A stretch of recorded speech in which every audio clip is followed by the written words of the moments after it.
This one decision determines whether your crypto is safe or one hack away from disappearing forever. It's not about which coin you buy. It's not about timing the market. It's about something almost nobody explains properly to beginners: how you actually store your crypto. By the end of this video, you'll know exactly which option is right for you and why. Let's get into it. Quick refresher, since this trips people up. A wallet doesn't actually hold your crypto inside it, the way a physical wallet holds cash. Your crypto lives on the blockchain. What a wallet really stores is your private key, the secret code that proves you own that crypto and lets you access it. So the real question isn't where is my crypto, it's where is my key and how safe is it?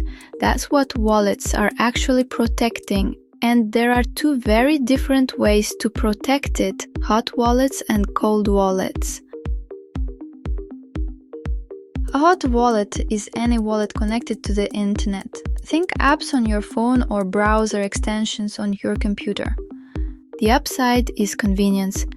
You can send, receive, and use your crypto instantly anytime.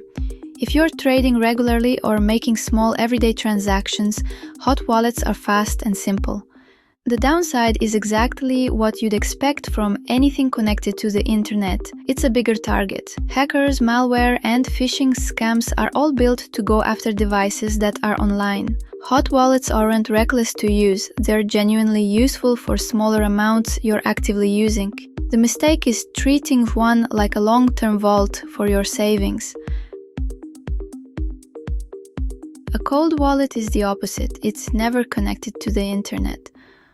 Usually, this is a small physical device, sometimes called a hardware wallet, that stores your private key completely offline.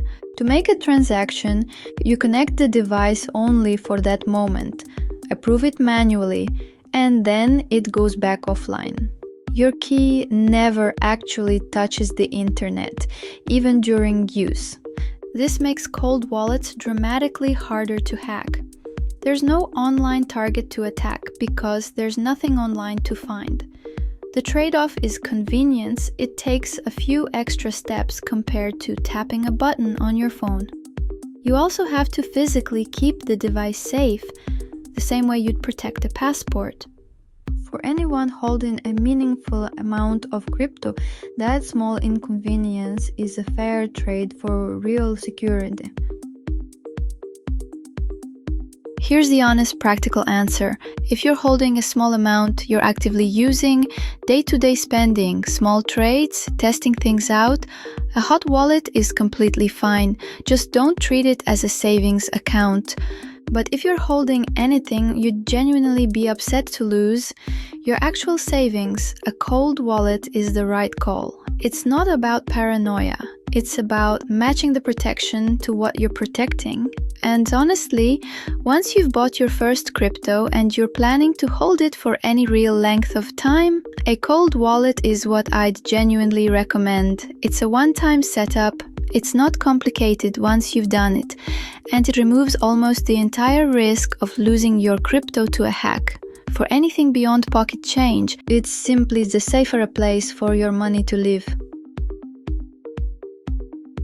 Let's bring it together. Wallets protect your private key, not your actual crypto. Hot wallets are online, convenient and fine for small active amounts. Cold wallets are offline, slightly less convenient, and dramatically safer for anything you actually care about keeping.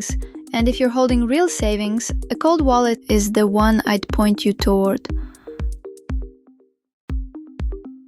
If this helped you understand how to actually protect your crypto, hit subscribe. This channel is all about making crypto make sense, one video at a time. And drop a comment. Are you using a hot wallet, a cold wallet, or still deciding? I'd genuinely like to know where everyone's at. Thanks for watching, and I'll see you in the next one.